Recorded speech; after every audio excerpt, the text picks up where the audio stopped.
Okay, so in a previous video I showed you how you can use an add-on called Blender OSM in order to download OpenStreetMap data from the internet into your Blender scene. However, it turns out there's a free alternative called Blender GIS, which does pretty much the same thing except that it's free. It's a little bit more difficult to use, but I think it's worth it. So Blender GIS as an add-on seems to have quite a lot of detailed operations and settings and things that you can do, but this is just intended as a quick introduction to get you up and running. So I'll put the link in the description, but you can go here to the Blender GIS GitHub page. You can download the zip file, save it to a location that's good for you, and then inside Blender you can go to Edit, Preferences, select the add-on section, and then press Install. Find the file that you downloaded, Blender GIS Master, and then you need to press this little box here to enable it. And there's one setting that you have to apply, which is the cache location. So if you expand the triangle here and then scroll down to the cache folder section and then just choose a temporary file location to put the cache, and then that's the add-on setup. So in order to actually use it, the first thing you have to do is press this menu item here called GIS, and to begin with we're going to load the base map. So I'm going to go to Web, Geodata, and choose Base Map. You can also press number pad asterisk. And so it gives us a few options as to how we can choose our area for importing street map data. Currently it's set to Google, but you can also choose OSM, Bing, or OSM WMS. I'm going to leave it at Google, and you can choose the map or the satellite version. I'm just going to leave it at the defaults. So I'm going to press OK, and then as you can see it loads up a world map, and you can zoom into this map and then find the area that you're interested in. So I'm just going to zoom in here to London. I'm just pressing the plus icons on my number pad and scrolling. You can also search for a location by pressing G.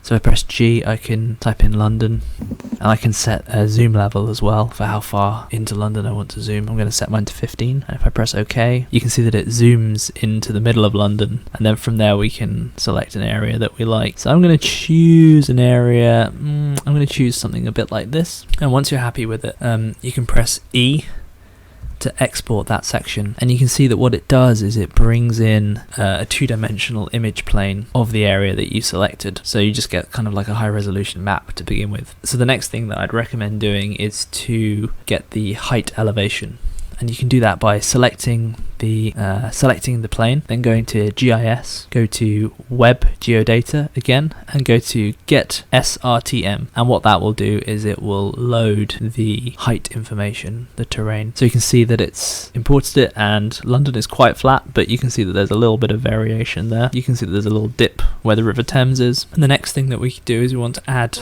the buildings and the roads and things. So again, with our plane selected, we go to GIS, Web Geodata, and then Get OSM. And here you can choose between all of these different types of data. I'm going to select all of them. I'm just holding down Shift and clicking and dragging. And one thing you want to make sure you've enabled is elevation from object. And what that will do is it will plonk the objects on top of the height map so that everything has a correct elevation. If you don't, everything will come in flat. So I'm going to press OK. So you might want to be a little bit patient with this bit. It can take quite a long time. Mine took about 10-15 minutes to load up. So you might want to go and make a cup of coffee whilst it's processing. So here's the result.